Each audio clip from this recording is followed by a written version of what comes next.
오늘 말씀은 그 결혼이나 가정 관련 주제를 다루는 강의에서 많이 등장하는 그런 성경 구절입니다. 이 말씀을 통해서도 또 우리가 또 어떤 가르침을 우리가 받을 수 있을지 한번 더 살펴보기를 원합니다. 우선 그 사람이 혼자 있는 게 좋지 않다, 이 말에 대해서 이걸 가지고 여러 가지 심리적인 방법으로 아니면 다양한 면으로 설명하는 말들이 많이 있거든요. 그런 말들도 유익하고 다 도움이 됩니다. 그러나 오늘 본문을 자세히 살펴보면 그런 부분만을 언급하고 있는 것 같지는 않습니다. 그래서 그런 부분을 좀 주목하며 살펴보기를 원합니다. 먼저 창세기 2장 15절부터 보겠습니다. 2장 15절에 하나님께서 에덴 가운데 동산을 마련하신 후에 아담을 이끌어서 거기에 두시면서 사명을 주셨지 않습니까? 경작하며 지켜라, 일구고 지키게 하셨습니다. 이렇게 기록되어 있죠. 아담에게 일을 이렇게 맡기신 후에 그리고 이어지는 말입니다. 그리고 이어지는 말씀이 지금 이 18절이에요. 18절을 우리 같이 한번 읽습니다. 시작. 여호와 하나님께서 말씀하셨습니다. 사람이 혼자 있는 것이 좋지 않으니 내가 그에게 알맞은 돕는 사람을 만들어 주겠다.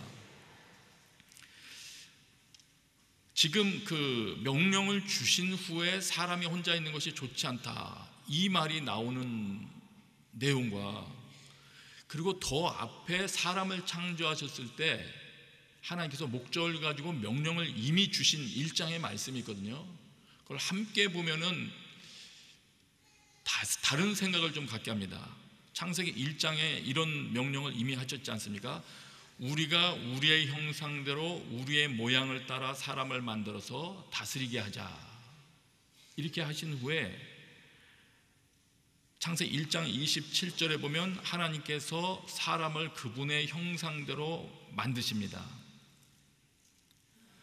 그런데 1장 27절 마지막 부분에 보면 하나님께서 그들을 남자와 여자로 창조하셨습니다, 이렇게 나오거든요.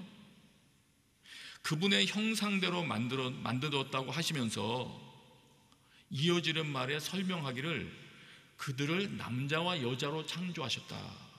그리고는 1장 28절에 역시 생육하고 번성하여 땅에 충만하라 쭉 하시면서 다스려라 라는 임무를 또 말씀을 하십니다. 그리고는 2장 15절 말씀이 있고 지금 사람이 혼자 있는 것이 좋지 못하니까지 이어지는 것이죠. 그렇다면 이런 문맥상으로 보면 이런 것 같습니다.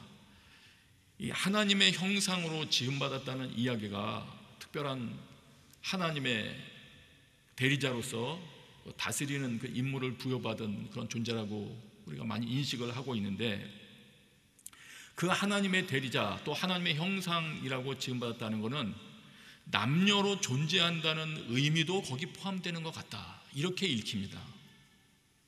그럴 때 그런 관점에서 보면 문맥상으로 사람이 혼자 있는 것이 좋지 않다, 이렇게 말씀하신 것은 하나님께서 말씀하신 다스림을 실행하는 그 임무 수행하기에는 혼자가 적합하지 않다, 이런 식으로 이어지는 것 틀리지 않는 것 같습니다. 하나님은 하나님의 대리 통치하는 혼자서만 하나님을 예배하고 혼자 모든 것을 기도하고 판단하기를 하나님이 원하지 않으시는 것 같습니다. 함께 공동체를 통해서 하기를 원하시는 것 같습니다. 왜 그러냐면 교회를 통해서도 그렇게 가르쳐 주셨고요, 우리 믿는 자들을 교회 공동체로 불러주시지 않습니까? 사역할 때 사도 바울께서도 혼자 계시를 받았지만 때로는 공동체가 그 말씀을 받은 계시를 하나님의 부르심이라고 확증해 주지 않습니까? 그렇습니다. 우리는 다 부족하고 불완전합니다. 특별히 죄를 범한 이후에는 더 그렇습니다. 하나님께서는 이 모든 것을 판단하시고 공동체로서 특별히 가정에서 그 임무를 수행하기 위해서는, 더더욱이 한 가정이 그 임무를 수행하기 위해서는 남자, 여자 최소한 기초 단위가 있어야 된다고 판단하신 것이 분명합니다. 당연하지 않겠습니까? 생육하고 번성하라는 명령부터 실행하려면 남자와 여자가 있어야 되는 건 마땅하겠죠. 자, 그런데 우리가 또 눈여겨볼 부분이 있습니다. 내가 그에게 알맞은 돕는 사람을 만들어 주겠다, 이렇게 말씀하셔놓고는 19절에 보니까 바로 사람을 만들질 않으세요. 말하자면 돕는 사람을 만들진 않으세요. 19절에 뭘 만드나를 보세요. 19절입니다. 같이 읽습니다. 시작. 그래서 여호와 하나님께서 흙으로 온갖 들짐승들과 공중의 온갖 새들을 다 빚으시고 그것들을 아담에게로 데려오셔서 그가 어떻게 이름을 짓는지 보셨습니다. 아담이 각 생물을 무엇이라 부르든지 그것이 그의 이름이 됐습니다. 19절은 분명히 이렇게 시작하거든요. 그래서 돕는 사람을 만들어주겠다. 그런데 바로 이어서 그래서 하나님이 하신 작업이, 그러면 당연히 논리상으로 따지면 사람을 만들어야 되는데 그게 안 하시고 온갖 들짐승들과 공중의 온갖 새들을 빚으신 다음에 그것을 아담에게 이끌어서 어떻게 이름 짓는지를 먼저 지켜보려고 하십니다. 왜 그러셨을까요?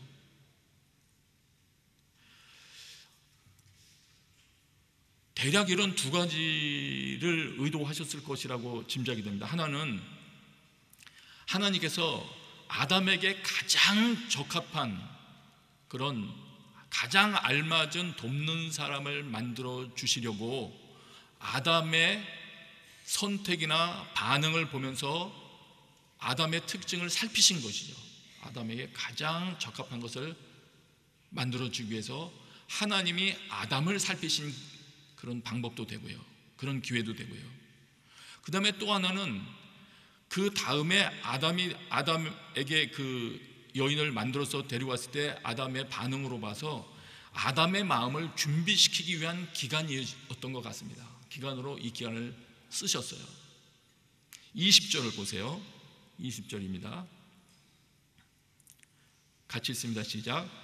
아담이 모든 가축과 공중의 새와 모든 들짐승에게 이름을 지어 주었습니다. 그러나 아담은 자기에게 알맞은 돕는 사람을 찾을 수 없었습니다. 이 내용을 봐도 자기 앞에 등장하게 하신 짐승 가운데서도 적합한 돕는 배필이 있을지 찾은 것 같아요. 왜냐하면 이렇게 말하잖아요. 모든 들짐승에 이름을 지어줬는데 그러나 아담은 자기에게 알맞은 돕는 사람을 찾을 수 없었다. 찾았으니까 찾을 수 없었다고 말하는 거 아니겠습니까? 다른 말로 하면은 이렇게 생각됩니다. 여러분, 그 동물이, 짐승이 우리와 함께 어떤 임무를 수행할 때 도움이 됩니까? 안 됩니까? 되기도 하죠. 당나귀, 소, 물건 나를 때 얼마나 필요합니까? 도움이 되죠. 그리고 가끔 병원에서 그 애완견을 키울 거를 권면하기도 하지 않습니까? 혼자 살게 되었거나 우울증 찾아왔거나 그러면 개를 기르라고 그러더라고요. 그래, 말이 시작이 된다고, 개하고 대화를 시작하면서 도움이 될 수 있죠. 그러나 여러분, 하나님의 임무를 다스리는데 함께 다스림 임무를 수행할 수는 없지 않습니까?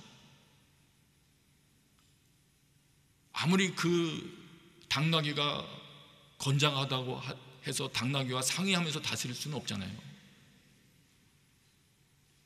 아담은 그 속에서 자기 임무를 수행할 합당한 존재는 찾지 못했습니다. 21절을 보세요. 2장 21절. 여호와 하나님께서 아담을 깊은 잠에 빠지게 하시니 그가 잠들었습니다. 하나님께서 그의 갈비뼈 하나를 취하시고 살로 대신 채우셨습니다. 20절에 아담 자기에게 맞는 배필을 찾지 못하자 21절에 보면 우리말 성경에는 꼭 그래서가 안 들어있어요. 접속사가. 근데 공동번역이나 새번역 번역을 보면 그래서 하나님께서 이제 아담을 잠들게 하고 작업을 시작하셨다고 이렇게 표현이 되어 있습니다. 원어를 찾아보니까 그래서 단어가 있더라고요. 연결어가 있어요. 지켜보셨던 아담의 반응도 참고하셨을 것이고 그래서 하나님은 하와를 만들기 시작하셨습니다. 22절 23절이에요. 여호와 하나님께서 아담에게서 취하신 갈빗뼈로 여자를 지으시고 그녀를 아담에게 데려오셨습니다. 23절 같이 있습니다. 시작. 아담이 말했습니다. 드디어 내 뼈 가운데 뼈요 내 살 가운데 살이 나타났구나. 이가 남자에게서 취해졌으니 여자라고 불릴 것이다. 기다렸고 준비시켰다는 건 여기서도 명확한 것 같습니다. 23절 표현을 우리말 성경은 드디어 내 뼈 가운데 뼈 이렇게 말했고요. 세번역은 보니까 이제야 나타났구나. 때의 개념을 집어넣었어요. 이제야 나타났구나. 드디어 나타났구나. 기다림도 있었던 모양이죠. 이 내용을 이런 표현으로 볼 때 하나님께서 이끌어 오신 짐승들 속에서 아담도 찾았던 것이고 아담의 반을 보면서 하나님도 더욱더 걸맞은 그런 돕는 자를 만드신 것이 맞는 것 같습니다. 준비되었기 때문에 아담도 준비되었기 때문에 합당한 파트너가 등장했을 때 감사했을 거예요. 이 부분에서 잠깐 그냥 얘기를 안 하려다가 자꾸 하게 되네요. 그래서 해야 되겠어요. 사실은 이 창세기 요 2장 19절 요 부분은요, 제가 결혼을 하기 전에 결혼하지 않은 상태에서 무관심하게 나이만 계속 먹도록 세월만 흘려보내고 선도 안 보고 있으니까 하나님께서 어느 날 큐티 시간에 이 말씀을 통해서 말씀을 하시더라고요. 부호야, 선을 봐라. 놀라운 말씀이죠. 그래서 선을 보기 시작했던 말씀입니다. 그런데 선 볼 때 진리가 이 안에 또 하나 담겨 있더라고요. 하나님이 그 앞에 끌어오는 들짐승에서 이름을 지어야 돼요. 여기 혹시 미혼이신 분이 있으면, 아니면 여태까지 또 선을 보고 계신데 아직 결혼 안 하신 분 있으면, 여러분 앞에 하나님께서 이끌어 오신 존재에 대해서 여러분의 의견을 확실히 밝혀드려야 됩니다. 하나님께. 이 사람은 말이 너무 많습니다. 이 사람은 키가 너무 큽니다. 어쨌든 여러분의 뭔가 의견을 분명하게 표현하는 건 필요하더라고요. 하나님께서 참고하셔서 다음 짐승을 데리고 오십니다. 그래서 마침내 여러분이 그 임무에 신실할 때 이 고백이 여러분에도 나올 수 있는 거예요. 이제야 나타난 거, 이게 나올 수 있는 겁니다. 근데 하나님께서 이끌어 주시는 그런 이 중요한 결혼 문제에 무관심하거나 방치하고 있으면 올바른 태도가 아니더라고요. 청년들이라면 더 재밌게 했을 텐데요, 그죠? 네. 자, 2장 24절을 보세요. 2장 24절 같이 읽겠습니다. 시작. 그러므로 남자가 자기 아버지와 어머니를 떠나 그 아내와 결합해 한 몸을 이루게 되는 것입니다. 하나님께서 이런 작업을 철저히 진행하시는 분이시기 때문에 남자가 자기 아버지와 어머니를 떠나서 그 아내와 한 몸을 이루는 것이 더 낫다, 합당하다. 부모님들이 이걸 기분 나빠하실 필요가 없다는 것은 상담 시간을 통해서도 여러분 많이 들으셨을 거예요. 그래서 그런 말은 제가 할 필요는 없을 것 같고요. 사도 바울은 이 부분을 인용하면서 에베소서에 그렇게 말했거든요. 사람이 부모를 떠나서 아내와 연합해 둘이 한 몸이 되는 이것을 비밀이라고 말하면서 이 비밀이 큽니다. 나는 지금 그리스도와 교회에 대해 말하고 있습니다. 떠나고 연합하는 이 개념은 하나님께서 많은 영적인 비밀을 담고 있나 봐요. 그 가운데. 그리고 돌이켜보면 이거는 하나님이 많이 사용하시는 방법입니다. 아브라함도 본토 친척 아비 집을 떠나게 한 다음에 하나님의 훈련 가운데로 본격적으로 들어가게 하셔서 믿음의 사람으로 만들어 가시고, 우리 그리스도인의 믿음의 시작도 그렇지 않습니까? 자기가 자기 방식대로 살던 삶을 떠나서 예수 그리스도와 연합하게 될 때 새로운 삶이 시작되지 않습니까? 결혼이라는 모델로 영적인 많은 것을 설명할 수 있는 것 같습니다. 그리스도와 연합한 삶이 되어야 온전한 공생애의 삶이 시작되어 있듯이 한 남자가 주께서 주시는 예비하신 한 사람을 만나게 될 때 하나님의 임무를 수행하기에 적합한 그런 상태가 된다. 그리고 그 과정을 통해서 하나님의 임무를 수행하기에 적합한 자들이 번성하게 된다. 하나님께서 만드시는 훈련의 장으로 들어가는 것이다. 여기까지 말씀 나눴을 때 아직 미혼이신 분이거나 아니면 나는 이번 결혼은 망했다 이렇게 생각하시는 분들 중에서 마음이 불편하신 분들도 계실 거예요. 그런 분들은 제 설교를 조금 더 인내하시면서 들어주시기 바랍니다. 조금 더 한두 부분만 더 살펴보고 싶어요. 우리들의 결혼과 가정을 다시 재검토하기 위해서 2장 22절입니다. 2장 22절 같이 읽겠습니다. 시작. 여호와 하나님께서 아담에게서 취하신 갈빗뼈로 여자를 지으시고 그녀를 아담에게 데려오셨습니다. 여기에 하나님께서 갈빗뼈로 남자에게서 취한 재료로 여자를 지으시고 이렇게 사용했던 이 동사가요, 그러니까 성전을 건축할 때 또 제단을 쌓는다 할 때 사용했던 동사더라고요. 이 성경 창세 자료들 주석들을 찾아보니까요. 다시 말하면 이 부분은 이런 셈이에요. 하나님께서 하와를 마치 성전이나 제단을 건축하듯이 그렇게 건축하셨다는 거예요. 그런 개념이에요. 대충 하나 지은 게 아니고요, 건축하듯이. 그 다음에 우리가 이미 몇 주간 동안 살펴봤지만 지금 에덴 동산, 이게 지난주죠. 거기에 관련된 많은 이미지가 특별히 뭐 어디에는 어떤 보석이 있고 이거 쭉 언급됐던 그런 이미지가 성막을 만들 때 사용하는 재료들이었다는 걸 우리가 알고 있습니다. 그래서 그 성막과 관련된 것들을 아는 사람은 에덴 동산 설명의 걸 보면서 이거 성막과 에덴이 비슷하구나 하는 거를 착각할 수 있을 거예요. 다시 말하면 성막과 에덴 동산은 성막과 예루살렘 성전 디자인을 연상하게 합니다. 또 에덴 동산에다가 막 사람을 두면서 경작하고 지켜라 얘기했잖아요.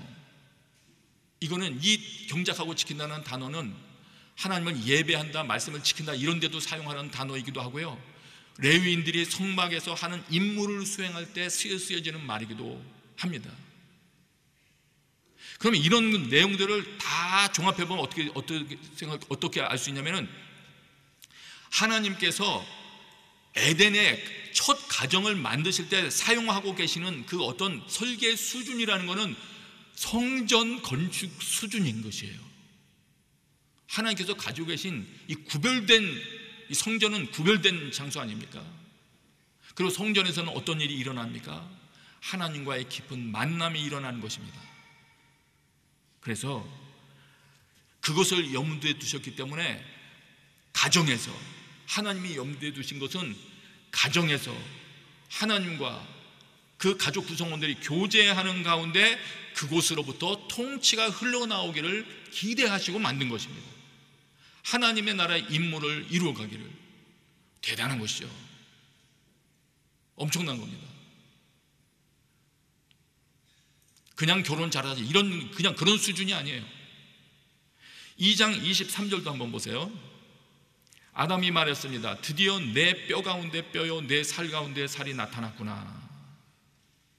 요 내용도 창세기의 표현이지만 내 뼈 가운데 뼈요 내 살 가운데 살이라는 요 표현이, 동일 표현이 구약에 나오는 그 내용들을 보면 혈연 관계를 가진 친족들을 대할 때 사용하는 용어라고 합니다. 예로 그렇게 있죠. 야곱이 라반을 만났을 때, 처음 만났을 때 그동안에 있었던 일을 라반에게 다 이야기를 합니다. 그러니까 라반이 이렇게 말합니다. 정말로 너는 내 혈육이구나. 번역을 그렇게 해서 그렇지 뼈 가운데 뼈요 살 가운데 살이다, 이런 표현이라는 거예요. 그러면 지금 이 창세기 2장 23절을 통해서는 뭘 지금 말하려고 하느냐, 한 가정 공동체에는 이와 같은 혈연 관계를 가진 친족들만 들어갈 수 있는 것처럼 아무나 들어가면 안 되는 그런 곳이라는 거예요. 그러면 그때는 이미 아담과 하와밖에 없는데 무슨 친족이나 혈연 공동체를 의미할 수 있습니까?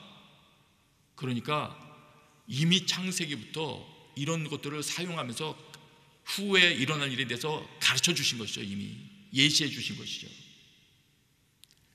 좀 다른 표현으로 하면 혈통 지켜야 된다. 지금 내 족보를 지키란 말이 아니고 성경에서 가르치는 건 명확합니다. 믿는 자들끼리의 결혼, 이거 이야기하잖아요. 그래서 아브라함은 멀리 떨어져 있더라도 종을 시켜서라도 하나님의 백성 가운데서 배우자를 찾으려고 하지 않습니까? 이 명령을 소홀히 여겼던 자들은 심지어는 다스리는 위치에 올라갔던 솔로몬이라 할지라도 결국은 실족하지 않습니까? 그렇다고 해서 실제로 이런 혈통만 말하냐? 그렇지는 않았어요. 구약 개념을 보면 어쨌든 간에 라합도 룻도 이방인이었지만 예수님의 족보 가운데로 들어오는 것으로 봐서 그가 하나님을 자신의 하나님으로 왕으로 섬기고 예수 그리스도를 주로 모시는 고백이 확실하면 이 혈통 가운데 들어오게 되는 것입니다. 그래서 우리가 이 혈통 유지를 소홀히 여기면 안 됩니다. 이 부분도 조금 마음이 거북하신 분들은 좀 설교 후반까지 기다리세요. 소중히 여기게 됩니다. 이 사실도 소중히 여기게 됩니다. 안 믿어, 다른 건 다 괜찮아, 아유 조건 너무 좋아, 나중에 믿음만 있으면 되겠네, 이런 식으로 처음부터 선택하지는 않고요. 만약 그렇게 선택하려고 한다면 복음을 전하면서 선택을 해야 되겠죠.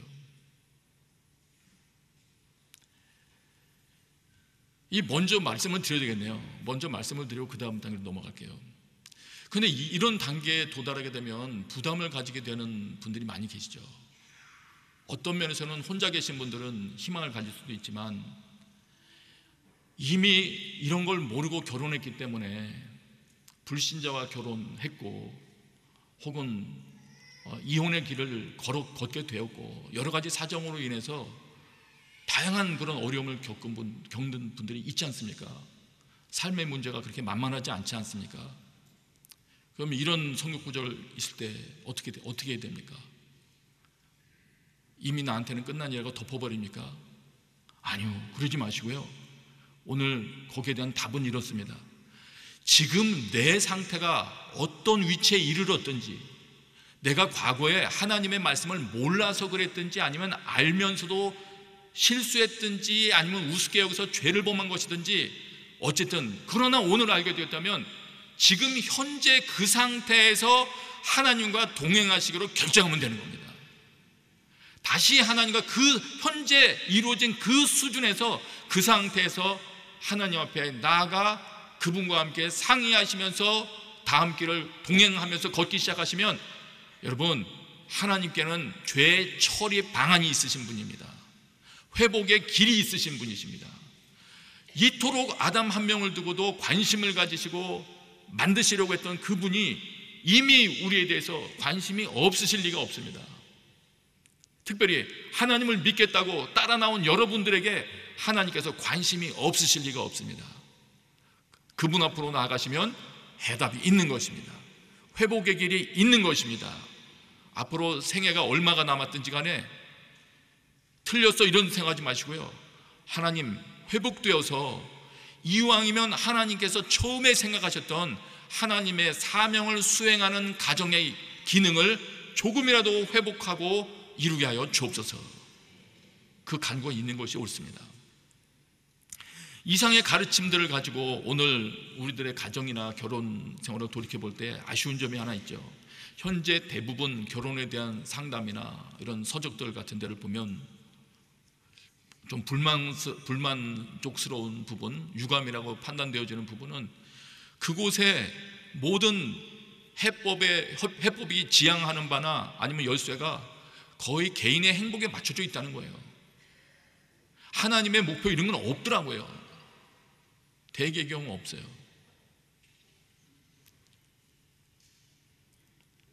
시중에 있는, 아마 여기 결혼을 앞두고 계신 분들은 시중에 있는 결혼 서적들 어떻게 하면 배우자를 잘 찾을까 책을 읽으시면 읽을수록 복잡해지실 거요.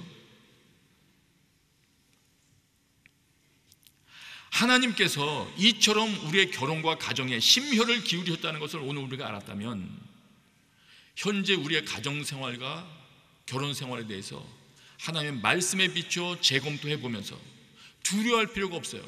나 이미 실수했습니다 하나님, 슬픕니다, 이럴 필요가 없고요. 그래도 하나님의 진리의 말씀에 비추어 보면서 교정해 나가는 것이죠. 그것이 우리가 해야 될 일입니다. 이런 사람들이 많이 있어요. 심리학이나 상담학 이론에만 맞추면 안 되겠다고 판단한 것이 이런 것이에요. 화목한 가정들 많습니다. 안 믿는 불신자 가정 중에도 화목한 가정들이 많아요. 화목한데 딱 한 가지, 하나님의 말씀을 이루는 것이나 신앙 문제에 대해서는 거부하더라고요. 하나님은 그런 가정을 원하시는 게 아니에요. 만일 하나님의 말씀을 소홀히 여긴다면 에베소서 5장 같은 데 나오는 부부에게 주시는 말씀은 우리를 억압하는 짐이 될 거예요. 남편에게 아내는 복종하라는 말, 남편은 아내를 예수 그리스도께서 교회를 사랑하신 같이 목숨 버려 바쳐 사랑하라는 이런 말들이, 이거는 현실에 안 맞는 말이 이렇게 될 거예요. 그러나 여러분, 우리보다 우리를 더 잘 아시는 하나님께서 그분의 지혜로운 생각으로 처방전을 내려주신 것이기 때문에 그렇게 살아가기 시작할 때 우리에게 우리가 원했던 행복도 얻게 되는 것입니다. 하나님이 우리를 억압 가운데 두시면서 뻑뻑한 그런 결혼생활을 하게 하시려고 사명을 주시거나 에베소서를 주시는 게 아니에요.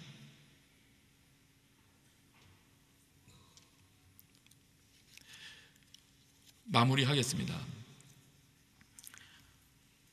하나님은 우리의 결혼과 가정에 하나님의 다스림이 임하기를 원하시고요, 우리 가정을 통하여 또한 하나님의 다스림이 주변으로 흘러나가기를 원하십니다. 그렇다면 가정은 사탄의 공격의 중심이 되겠죠, 당연히. 그리고 이 하나님의 말씀을 지키기 어려운 환경을 만들 거예요, 안 맞는 불신자들을 통해서. 그래서 이미 우리가 어려워지고 힘든 거죠. 이 성경 말씀대로 가정을 끌고 나가기에 참 부담되고 어려운 환경이 됐잖아요. 이미 어느 정도 사탄의 계획이 성공했을 거예요. 그러나 계속 반복하고 우리가 믿는 것은 우리의 최종 승리는 하나님께 달려있기 때문에 우리 가정 문제를 가지고 주님 앞으로 나아가는 것입니다. 주님께서 무엇을 원하시는지는 최소한 알고 나의 가정 돌아봐야죠. 하나님께서 처방해 주신 그 제도가 가장 유익하다, 이런 믿음으로 우리가 삶으로써 우리 주변의 불신자들에게 하나님의 답을 보여주는 삶을 살게 되시기를 축복합니다. 이 시간 같이 기도하십시다. 이 시간에 우리 같이 기도할 때 여러분의 목소리로 하나님께 명확하게 말씀드리십시다. 잘못했다 한 건 잘못했다고 말씀드리고, 내 욕심 때문에 하나님의 말씀 안 들었습니다, 회개할 건 회개하시고, 실수한 건 실수했다고 말씀드리고, 그러나 명확한 거는 하나님 회복시켜 주십시오. 하나님이 원래 의도하셨던 그것을 이룰 수 있는 기회를 주십시오. 이 시간에 같이 한번 기도하겠습니다. 아버지 하나님, 여기에 모여있는 모든 가정을 축복하며 기도합니다. 또한 새로이 시작하는 모든 가정들도 축복합니다. 주님, 결혼을 앞두고 있는 사람들도 축복합니다. 아버지여, 모든 결정 가운데 하나님의 말씀이 중요한 비중을 차지하게 하여 주옵소서. 우리를 회복시킬 수 있다는 믿음이 강력한 우리의 중심을 차지하게 하여 주옵소서. 하나님, 현재 어떤 상태에 이르렀든지 주님, 이들을 도와주시옵소서. 주님 앞에 부르짖으며 나아갈 때 성령께서 함께 하시고 다음 길을 보게 하여 주옵소서. 어떻게 다시 화목해질 수 있는지, 그리고 화목을 넘어서서 마침내 하나님의 뜻은 어떻게 이루어갈 수 있는지, 나의 자녀들은 어떻게 하여야 다시금 하나님 앞으로 헌신하며 돌아올지 주님, 그 길을 보여주시옵소서. 예수님의 이름으로 기도합니다. 아멘.